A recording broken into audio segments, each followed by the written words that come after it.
We are making this video out of passion. Because today, I wanted to talk about one of these guys in the NHL bubble that just hasn't been able to penetrate that NHL bubble. Ladies and gentlemen, we're taking a trip down to Boston and the Providence Bruins in the AHL and discussing what the future has in store for Michael DiPietro. Yes, baby, he is a former Vancouver Canucks prospect from 9 years ago, and that is exactly why this is a video of passion, because Mikey DiPietro, once upon a time, was seen as one of these underrated, potential diamond-in-the-rough type of prospects that the Canucks had in their 2017 draft class. A class that included names like Elias Pettersson, Cole Lind. There were a number of really interesting players taken out of that selection of guys, and DiPietro was definitely one of them. 6'1", 207, a left-handed catching goaltender, not necessarily the biggest dude. And I remember that was always the knock on DiPietro, especially 10 years ago when he was drafted. Like, he might have actually been sub 6 feet back at the 2017 draft, and maybe he grew a little bit over the years, but there was always this element of, hey, Michael DiPietro is a solid OHL goaltender for Windsor who just isn't that big, and so you're going to have to take him on with a level of caution because he might not actually be useful. And the Vancouver Canucks did that. They drafted him, he looked really strong in the second year, and then he ended up actually playing a game against the San Jose Sharks in which he absolutely sucked. He let in 7 goals, and he had a .708 save percentage. It was not good for Mikey DiPietro in his one and only Vancouver Canucks game in 2018-19. His World Junior stint, though, was awesome.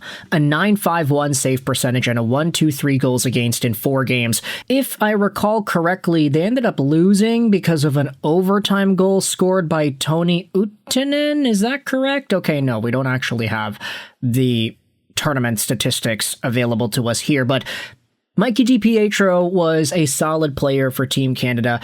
He inevitably played one more Vancouver Canucks game in 2019-20, and then had a really terrible season in 2020-2021.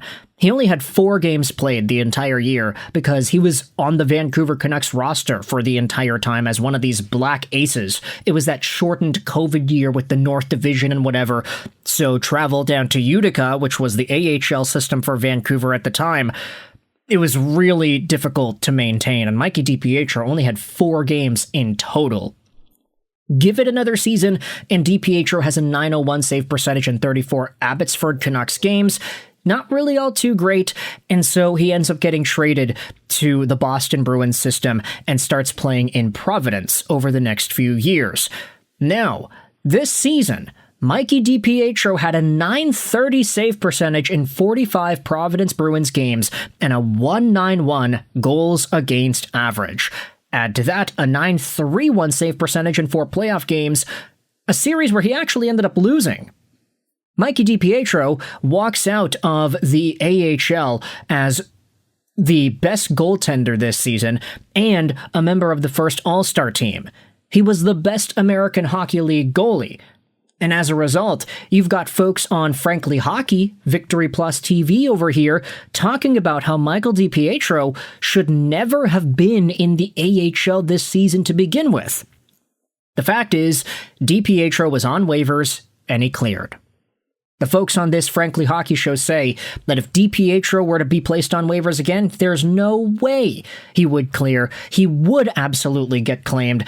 Let's dive into this article posted on Boston Hockey Now by Jack Studley that dives into what the goaltending decisions could look like for Boston, with Jeremy Swayman in the mix, Joonas Korpisalo, and of course, Mikey DiPietro. For the second straight season, DiPietro won the Baz Bastian Memorial Award, given to the AHL's best goalie. This season, he was also named the AHL's MVP.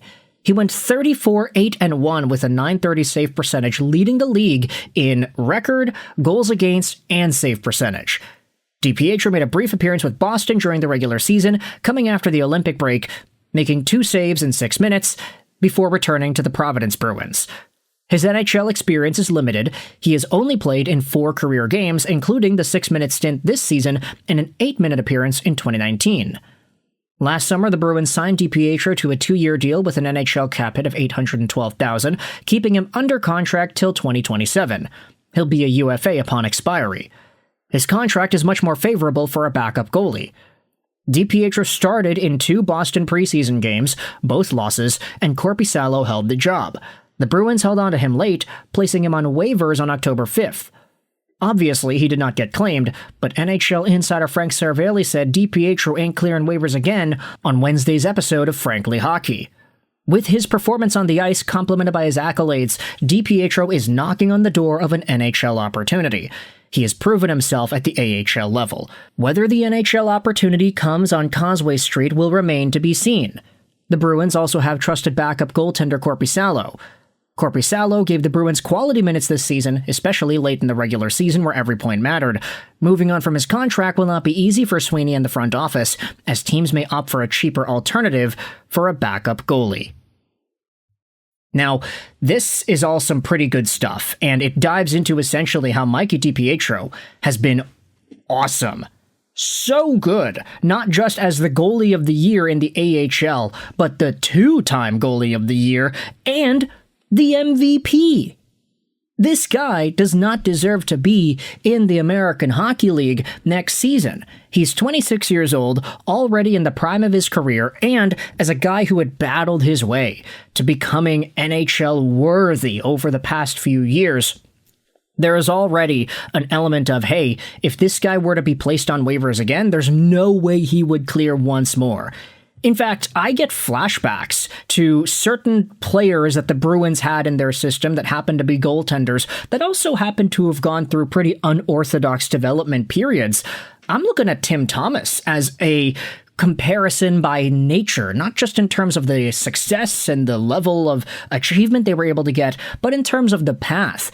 Timmy Thomas was also a small goaltender, 5'11", 201, drafted in 1994 by Quebec, who inevitably went all over the world, it feels, before becoming an NHL player. He went over to the NCAA, then the IHL, ECHL, Liga, AHL, IHL, Swedish League, Liga, and then he became an AHL guy once more, then he played in the Liga, and then he finally had a 30-plus game NHL season in 2005-2006. That was 11 years after he was drafted at 29 years old. Michael DiPietro could go down a similar path. Not necessarily because he was going all over Europe like Timmy Thomas did, but because he just never got his chops. He never got the opportunity. And now, after being a 2-time AHL goalie of the year and an AHL MVP, there is a lot of reason to say this guy should have an NHL job next year, whether it's in Boston or some other franchise. Timmy Thomas then ended up having a very successful NHL career, winning the Vezina with a .938 save percentage in 2011 and winning the Conn Smythe with a .940 save percentage in the Stanley Cup Playoffs. Literally the best goaltender statistical metric we had seen in any playoff run ever. It's just so ridiculous how he was able to go out there and do that against the Vancouver Canucks. But then again, I'm a Canucks fan, I'm biased, I'm sitting here talking about Tim Thomas in 2026, using him as a comparable for Michael DiPietro, a former Canucks prospect.